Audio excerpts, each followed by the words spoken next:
episode of the Always Be Testing podcast. I'm your host, Ty DeGrange. I'm really excited to have Tyler Calder today. Tyler, how you doing, man? I am good. How are you? I'm doing well. Survived the weekend. Another good week. Starting to cool off here in Austin. My 49ers and my UT Longhorns fared terribly this weekend, but we're surviving and we'll make it through. Good, good.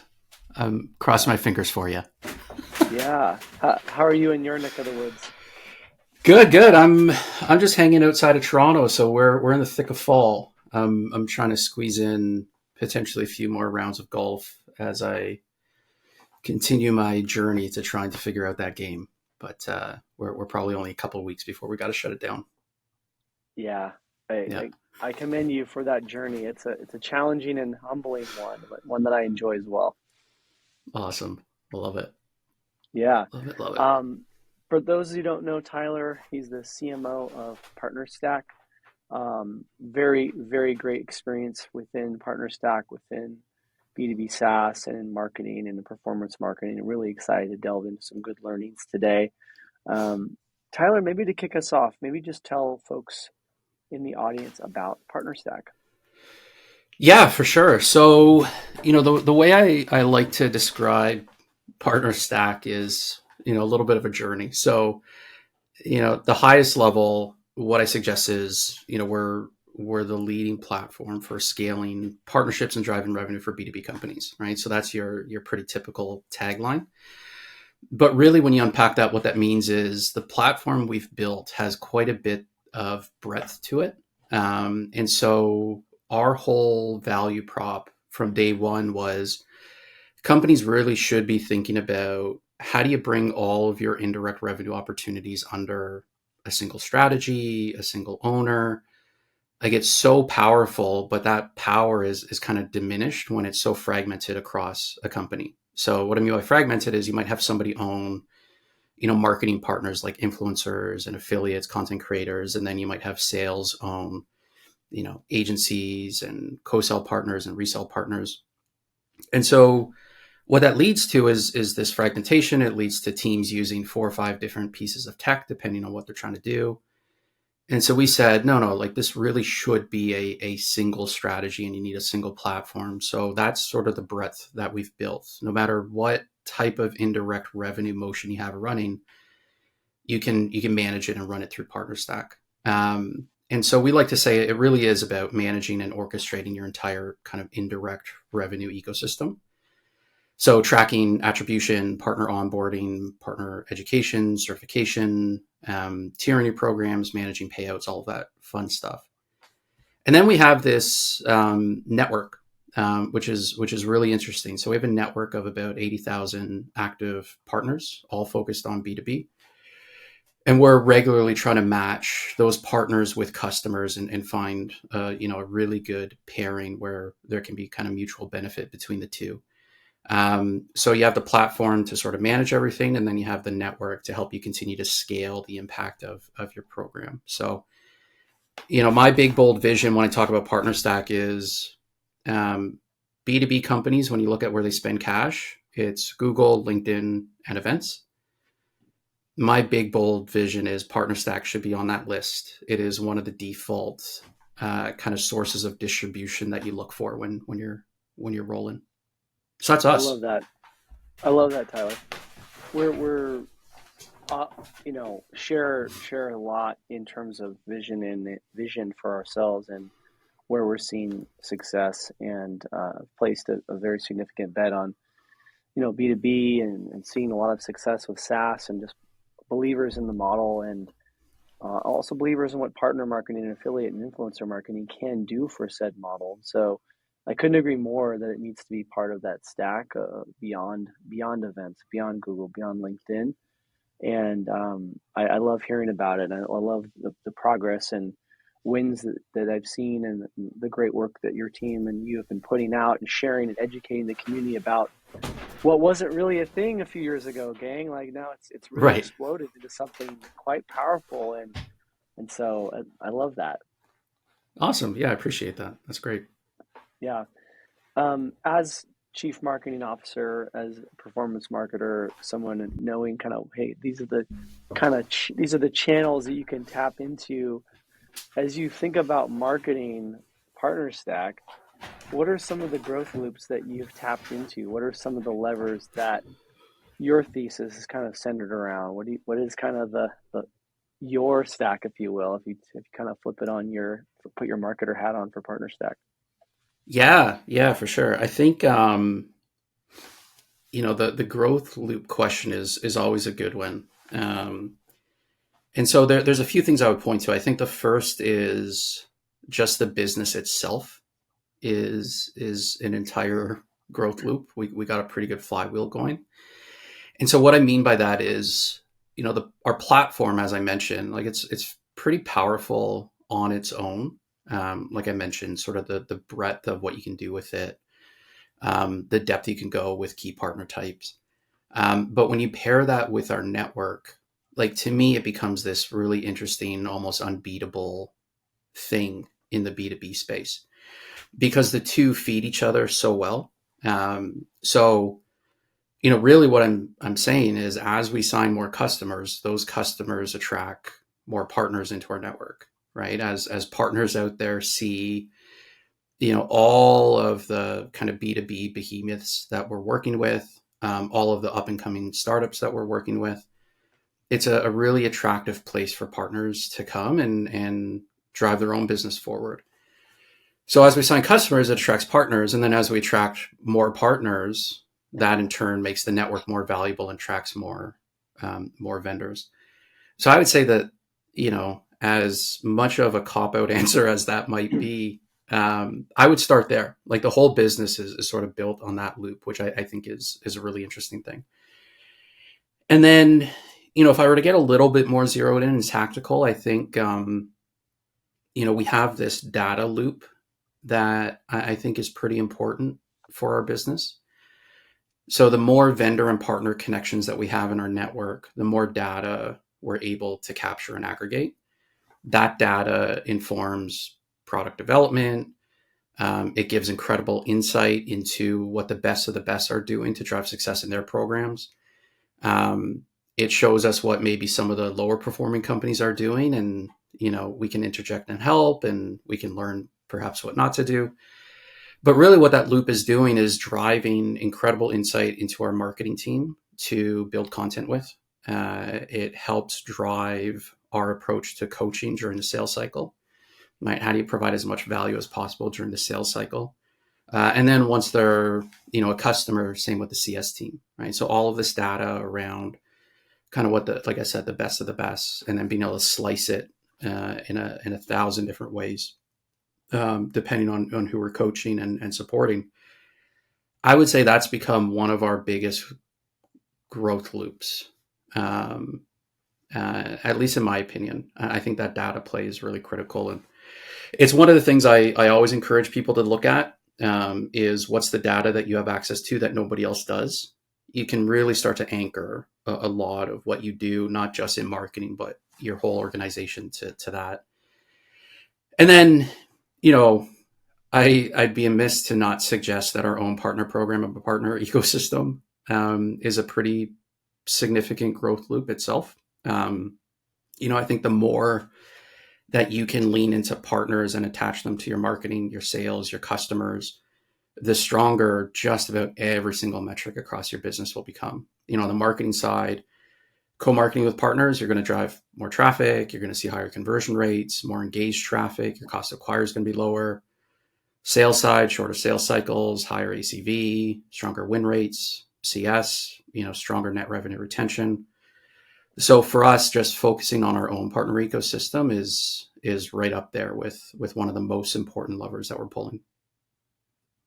I love that. There's a lot in there to kind of understand and digest, and it's a good thing to have multiple growth loops, and the fact that there is a network effect there is powerful for anyone that has a remote understanding of growth, and to be able to attract world-class brands on the B2B side. It's certainly going to enable improved outcomes on the partner side, and that just continues to feed upon itself.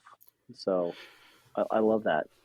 Yeah, yeah, absolutely. And then, again, to your point, there's so much that we could unpack, something as simple as having our own refer a friend type of program right in our product. Like simple things like that are so oftentimes ignored, um, Yeah. but so impactful and relatively easy to implement. Yeah. So things like that, we see some pretty good traction with as well. Amazing. Amazing. Maybe tell us what you're most excited about right now. Yeah, I mean, besides the upcoming basketball season and seeing what the Raptors can do, I'm going to give, again, an answer that probably isn't the most exciting, but it's genuinely just the continued growth and trajectory of PartnerStack. We've been somewhat quietly growing over the past 4 to 5 years to the point where, based on every data point I can see, we've become the most commercially successful partner tech startup of the decade. And so, with what we've built, I do think we're primed to become a de facto mission critical piece of tooling for go to market teams. Especially teams that are looking to get into that next phase of their growth, looking to scale revenue, in a really predictable and efficient way. I think that's what I'm most excited about, which is bringing the power of partnerships, ecosystems, indirect revenue, whatever you want to call it, just bringing that to the entire go to market. Not having it just sit siloed within a single partner team. But I think, again, like just really evangelizing how big of an impact it can be to a business, I think is probably what I'm most excited about. That's awesome. I love that. I think that's fantastic. Um, Obviously, all businesses have challenges. You guys have seen immense growth. You've seen immense traction. The focus on B2B has clearly been phenomenal and paid dividends. What are some of the challenge areas? What are some of the areas of improvement? I talk about this a lot in the pod. I'm just curious to get a sense of what are some of the things you're looking to tackle in those areas. Yeah, I think the biggest one for any venture backed company, any company that's in scale mode is just the challenge of focus. Like I said, I think that's true for everybody. I don't think that's unique to us. But when I look at PartnerStack and we have conversations internally, genuinely there's a dozen paths that we could take as we strive to get to that $100 million mark and beyond. And so, within our executive team, and then obviously trickling down through the rest of the organization, I think it's just how do you continually and pretty ruthlessly prioritize on our focus areas while still giving yourselves the latitude to wander, to explore. I think I see some companies, they have no focus, and I think that's a recipe for disaster. And then you see some that are hyper focused to the point of having blinders on, and they don't give themselves the room to wander. So I think that balance of focus plus, still being open to where we could take this thing, I think that's probably the biggest challenge. If I were to, zero in a little bit more tactically, and give a bit more of a concrete answer, I think, one of the things I'm really interested in is just this idea of education in the space. Um, we feel like there's a huge opportunity to educate just on B2B, SaaS, and partnerships. I think there's a deficit of knowledge there. I think I see a lot of folks trying to implement, either a B2C playbook, or they're trying to implement, kind of an antiquated channel type of playbook. And there's a lot of folks just trying to seek out, like, what is that modern playbook? What does that look like? And going back to our data, going back to some of the incredible work that our customers are doing, like, I think we're in such a position to help educate the market, help improve the IQ. And so for me, the challenge is just how do you go about doing that? Like, how do you do that in the most impactful way in a way that truly is scalable. So that's one of the things we're talking through quite a bit at PartnerStack, right? The easiest thing is, it's just you orient your content to education. It's like, okay, but like you're educating busy people, executives, you're trying to drive behavior change. Like there's a lot that needs to go into it and thought through. So that's one of the big things we're toiling with right now. Love that. There's a lot of opportunity, and I definitely share that passion for education, as you could probably gather. And there's certainly a gap, and there's certainly a lot to discuss and help and educate and kind of find folks where they are, because they are busy and overwhelmed and have long to-do lists. And a lot of us, listening, and you and I probably have challenges keeping up with our long education lists that we're going through, of like staying on top of trends and testing and learning about new tools, and just doing the blocking and tackling required to maintain and improve. It's a challenge, but those are some great challenges and opportunities to tackle. I like the way you've laid those out. Yeah, they're all exciting things for sure. Nothing more exciting than having an abundance of ideas that you could chase down and trying to decide which ones you don't. Yeah, and I think like it's always a magical challenge. I feel it myself quite heavily, of that pull of new and fresh and exciting and shiny object, and there's so many ways you can apply and improve and grow and add. In particular, when you're thinking about product and product roadmap, that balance, it comes up a lot in the conversations we've had on this pod around how do you kind of strike that balance of, you're focusing enough, you've got a lot of arrows in the quiver going towards one thing, if you will, but you're not necessarily have blinders on, to your point. I think that's a very good call out. It's like, curious to know if there's things that are top of mind around kind of finding that balance. I'm sure it's an ongoing conversation internally, but I think you highlighted a great challenge there. Yeah, I mean, I love your what you just said, focused enough. I think I probably just want to get that printed on a hat. Like we're focused enough, and that's good enough. Yeah. But no, I really think that's it, right? I think it is giving yourself permission to deviate from the plan a little bit, right? So now I'm kind of contrary to the importance of focus, but I really do think it's important to give yourself the permission to say, like, okay, I know the 80%, 90% of what I got to go deliver on. We've done our due diligence to be confident that that's where we're placing our bets. But we're still an early stage company. We can't be closed off to what the other opportunities are out there. So how do you pilot them? How do you run experiments with them? There's so many frameworks for just, trying to prioritize work as well. So whether it's, something like a nice framework where you're looking at like impact and, effort and all that fun stuff. Yep. Whether it's just, a really well-structured brainstorm, with the leadership team, whatever it might be. My thing is just very simply having clarity on, like, what are you saying no to and what are you saying yes to? And how did you come to those decisions to make sure the rest of the org is clear? And then, like I said, you keep giving yourself room to explore. I like it. That no reminder is really important.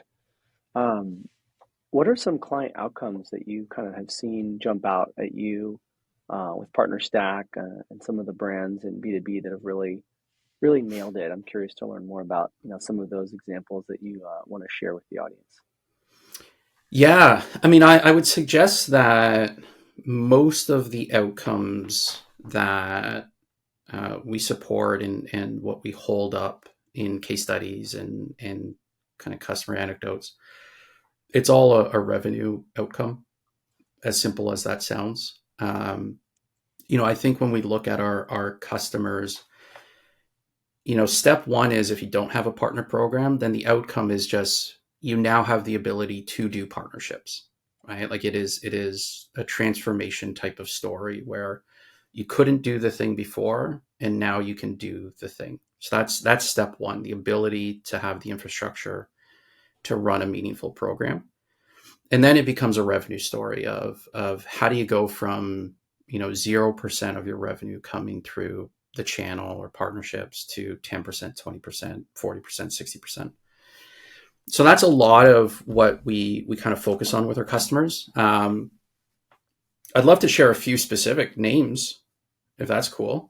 Does that Yeah, work? please. That's kind of what I was hoping for. Yeah, I love yeah. that. So, for anybody in partnerships, I think folks know Corey Snyder quite well over at Teamwork. If folks don't, it's definitely worth checking out his LinkedIn and how active he is. But teamwork.com, they've seen about a 10x increase in pipeline sourced through their partner program this past year. They don't have a super high ACV, average contract value, so there's just some astronomical numbers and volume that they're pumping through their partner program. And I share that as an example because what they're doing and how they're operating their program is how a lot of partner orgs run. The difference is Corey and the team there just get at it. When I see so many people in similar positions say, oh, it's going to take time to stand up this program, impact is 18 to 24 months out. It's like, well, the team over at teamwork.com, they're not sitting by and waiting for that 2-year marker to show any traction. Like they're really just moving very quickly.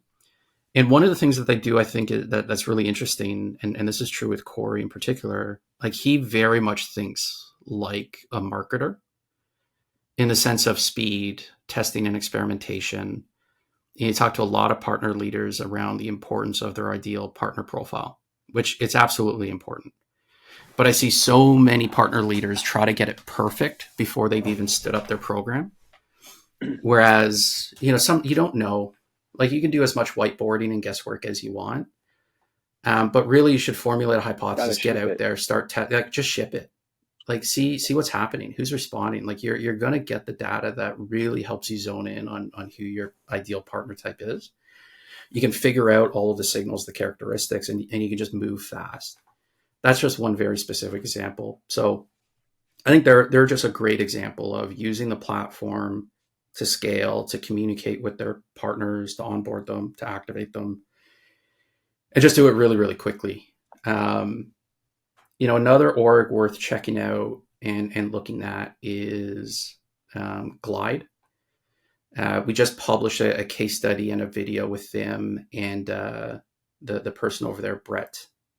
Brett has the coolest title ever. It is head of experts at Glide. And so, when I mentioned education earlier, I think he's a really, really, really cool example of somebody doing this at scale, pulling together a group of experts that are then going back out and educating the market on their behalf.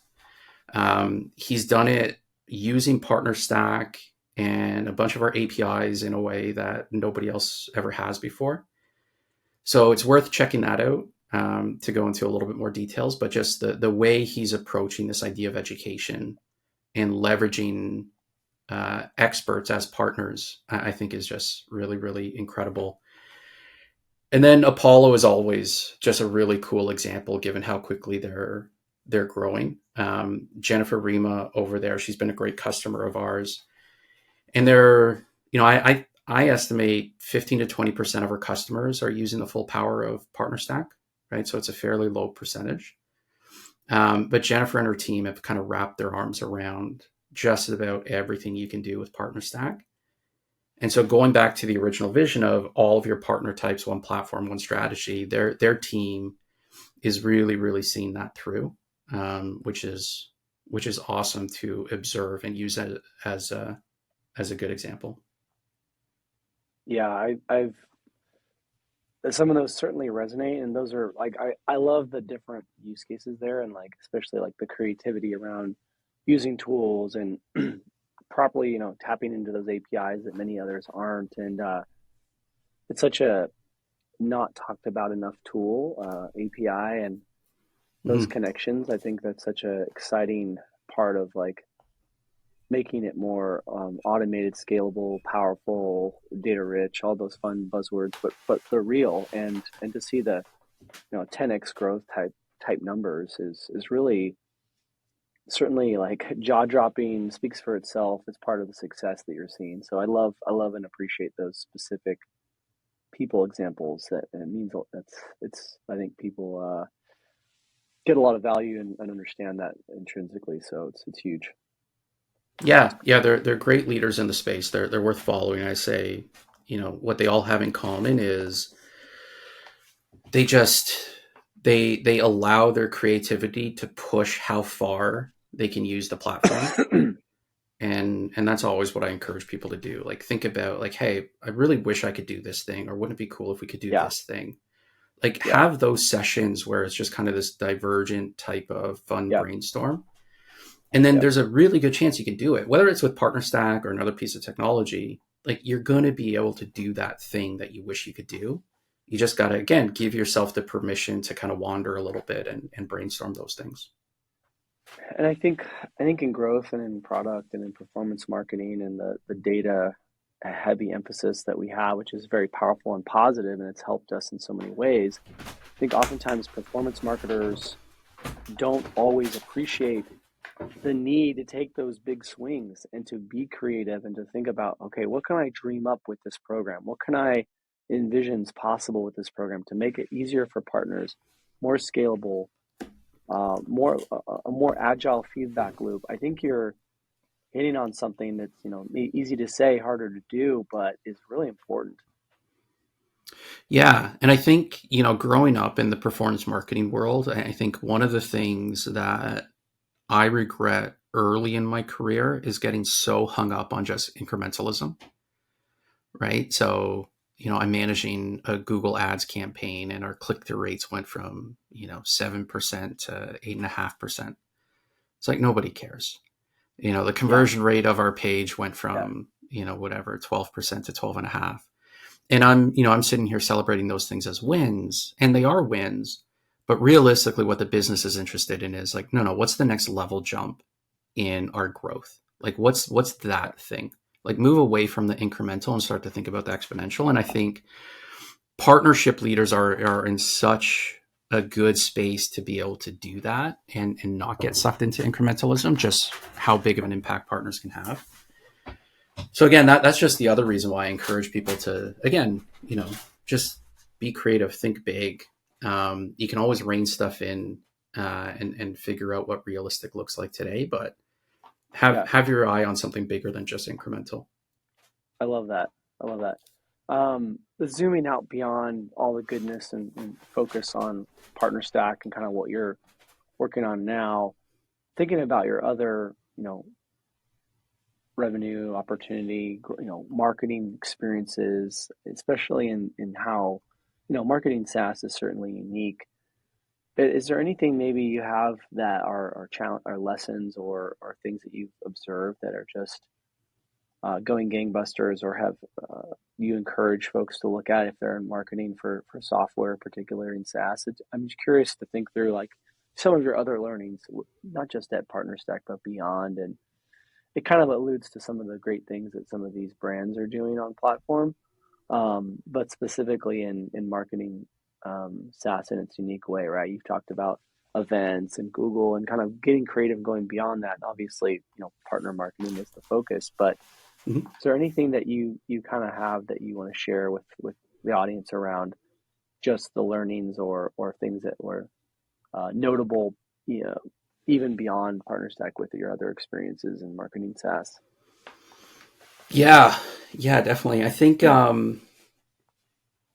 there's quite a bit to pull from. One of the things that I've always been really, really focused on is regularly testing new channels as they pop up.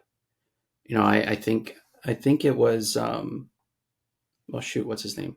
Anyways, years ago, he wrote about the law of shitty click through rates.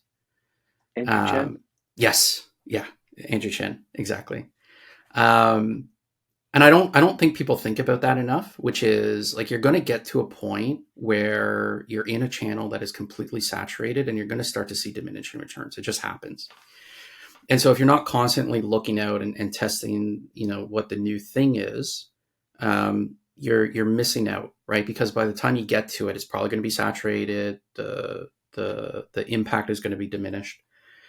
And so for me, way back in the day, that was something as simple as like aggressively testing Facebook ads because of how cheap the traffic was.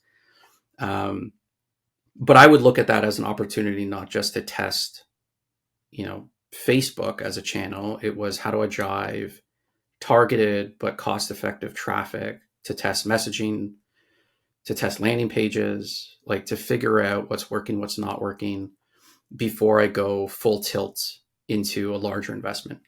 So back in the day, I used to use Facebook ads to test billboard messaging, app store icon images. Like I would use it to test everything. And so where I'm going with that is like there's equivalents we see now, like Reddit ads. Incredibly cost effective. We're seeing some pretty decent traction there with, the cost to acquire the traffic. I would still say, TBD on how it plays out through the whole funnel. Earlier, a couple of years ago, when LinkedIn introduced conversation ads, like very simple tactic on LinkedIn, but we try to be one of the first to get in there and test it. And we saw, probably about a 6 to 8 month spike in the traction we were driving before it got really, really saturated. And so again, what I would just encourage people to do is just try to stay abreast of what's new in the space, carve out some budget to go test it, experiment it before, the thing starts to diminish and the returns it can drive for you. For us more recently, it's just testing our own B2B influencer type of program. What are all of the different ways you can incentivize creators through the entire buyer journey, not just a moment in time? That's one thing that I find most people do is they're simply incentivizing a partner, an influencer, an affiliate for just a single action when they can drive impact through the whole journey, right? Top to bottom, right? So how do you tier out those types of incentives? So we're doing a lot of testing and experimentation there.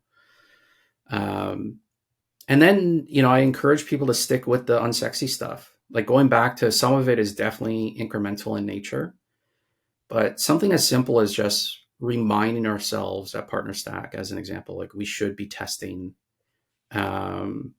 we should be testing our landing pages. We should be focused on conversion rate optimization.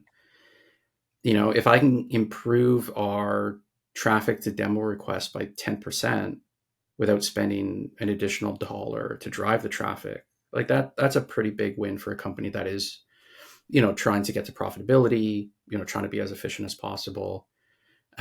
So things like that, again, not super sexy, but I encourage people, like, don't forget that those things can drive huge impact. And then I also encourage people, like, you don't necessarily need a bunch of tech to try to test some of this stuff, right? So, we've run full on ABM programs without an ABM platform, and the results have been fantastic, right? We saved ourselves, a couple $100,000 in tech by just kind of brunt force doing it. Direct mail, some of our most successful campaigns have been a direct mail push. It's just us and the team mailing stuff out, right? We don't necessarily need a platform to do it, right? So we'll test a lot of these things, and then that helps us figure out, okay, where do we really want to double down and invest in the infrastructure to keep scaling?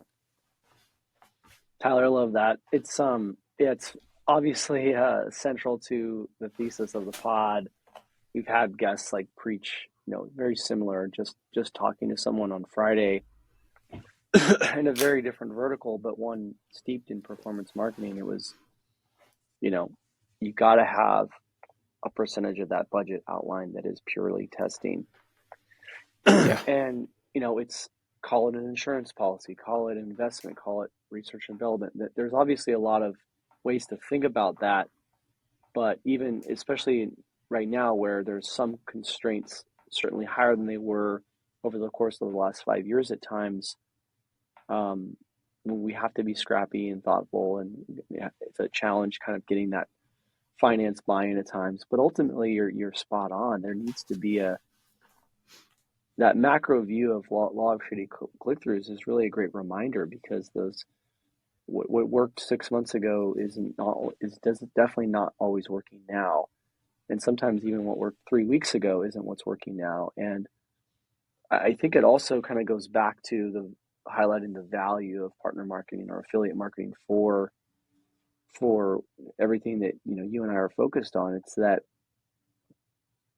platform you can make or break you, and there's a point where some of those platforms start to become either not sustainable from a pricing perspective, or from a competitor perspective. And so I think to having some forcing function to always have an investigative new channel development, research and assessment, and estimate and forecasting mechanism within an org is just so critical. So I love that Yeah. you called that out. Yeah. And I think you're bang on, right? I would encourage everybody to think about, in your particular org, what percentage of budget are you comfortable setting aside without any expectations tied to it?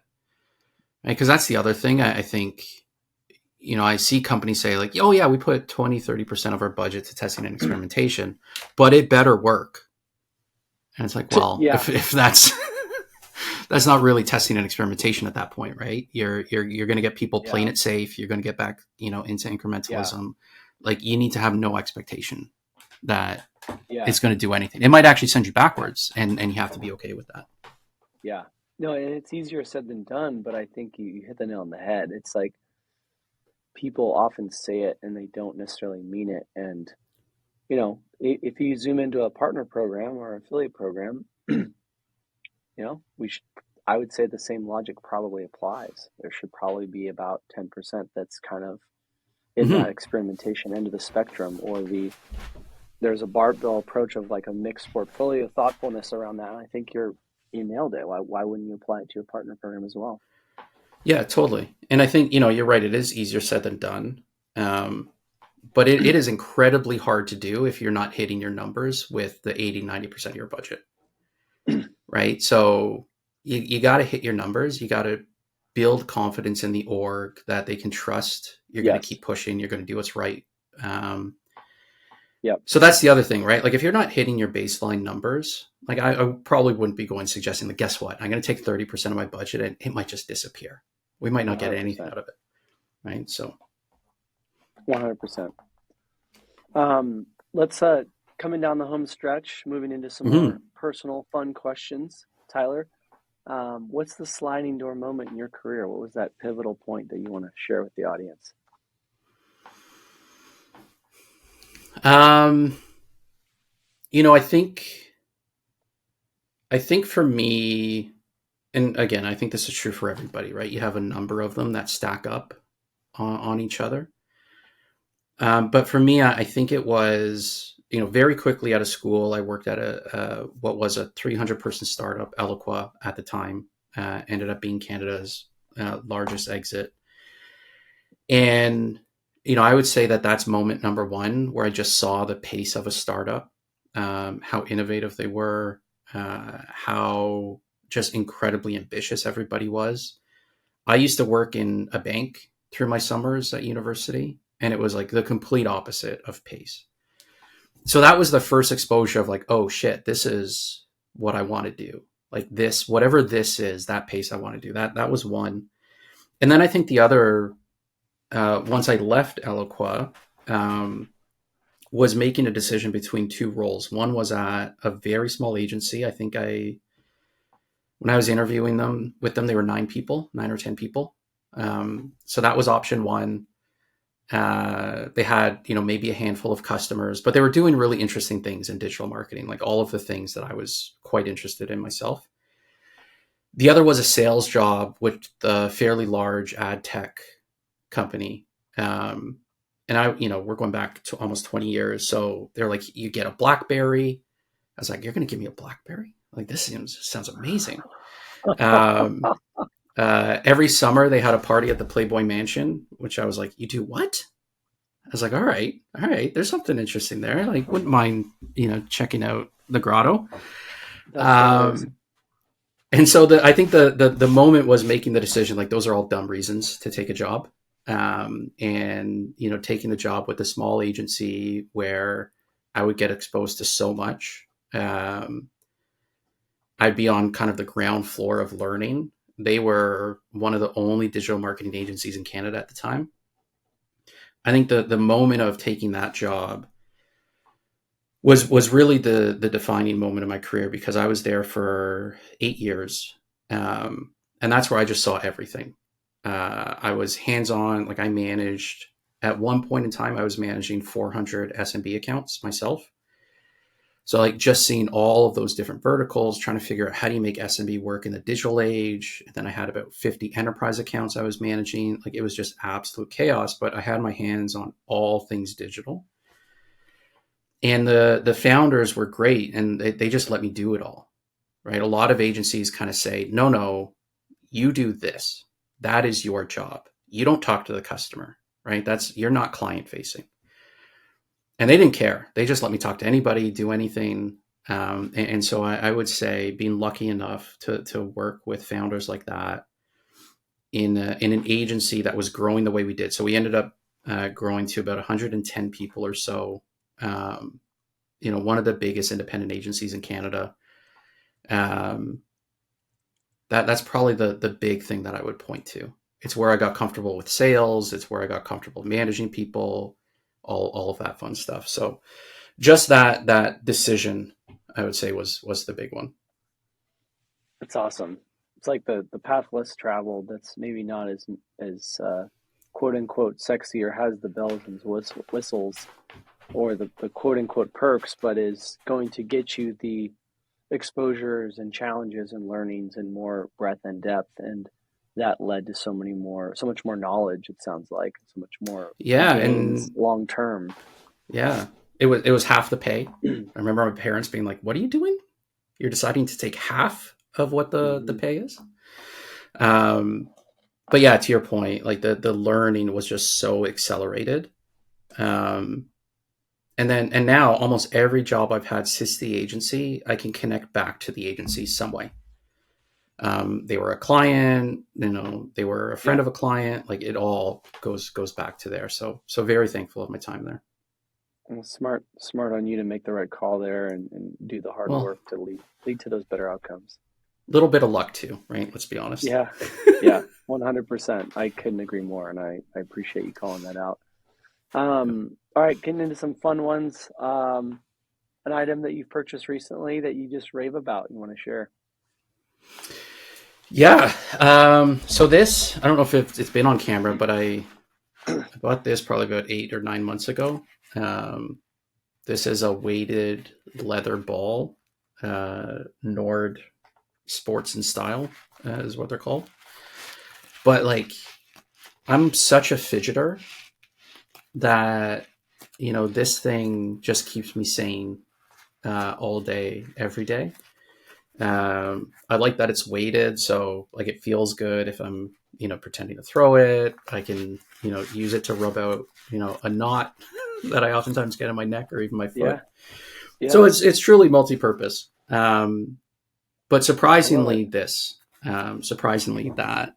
And then the other thing I have on my desk, which I'll share, is I use a company that, so I lose a lot of golf balls. I am not good at golf, so I lose a tremendous amount of them. So these are all used balls, but they offer free printing on them. So now I just get my daughter's drawings printed on all of my golf balls. And this is just one of them that I keep here to remind myself that, hey, you know what's probably a little bit better than taking off for 5 hours to play golf is just, hanging out with your kid. So you should probably do that. I love it. That's amazing. We'll have to get the link on that one in the show notes. I think a lot of people and golfers would love to, get the used balls and not pay as much, and throw a cool design on there. And Yeah. for a number of use cases, gifts, funny, just also general use. So I used to have my name on it. I stopped that once I went golfing with a friend, and he came out of the woods. He's like, "Hey, I think I got like 12 of your balls here. Your name's on all of them." It's like, all right, gonna stop putting my name on them. That's amazing. I love it. What's something that folks maybe don't know about you? Um, this actually just came up in a conversation over the weekend where somebody that I know fairly well was shocked to learn that I was, and I would say still am, a huge Glee fan. Um, that comes as a surprise to a lot of people. That's amazing. Luke, one of our co-founders, calls me musical chaos because if you look at my playlists, they're just like all over the place. So to me, Glee was like this mix of, humor that sometimes kind of pushed the boundaries to inappropriate, which I'm a fan of, but also had such a good mix Yep. of music. So anyways, that's probably the thing people are typically pretty surprised about. I love it. I wouldn't have guessed myself. Tyler, this has been awesome. We've dropped some awesome knowledge, and I think the shared vision and opportunity around partner marketing and kind of expanding the B2B marketing stack for performance is really shared with me as it is with you. You've had a great experience and a CMO and leader, and I think really got some good insights out for folks today. So just want to thank you and appreciate that. Yeah, thank you. Thank you for having me. This was fun. Awesome. Well, where can folks best connect with you to follow up and learn more about you and what you're doing at PartnerStack? Yeah, LinkedIn is always quickest. You can find me there, Tyler Calder. I'll throw this out there, see how it goes. You can always reach me at tyler@partnerstack.com, open email. But those are probably the two best for sure. Awesome, Tyler. You're the man. It was an awesome conversation, and have an amazing rest of your week. Yeah, you too. Thank you so much. You bet.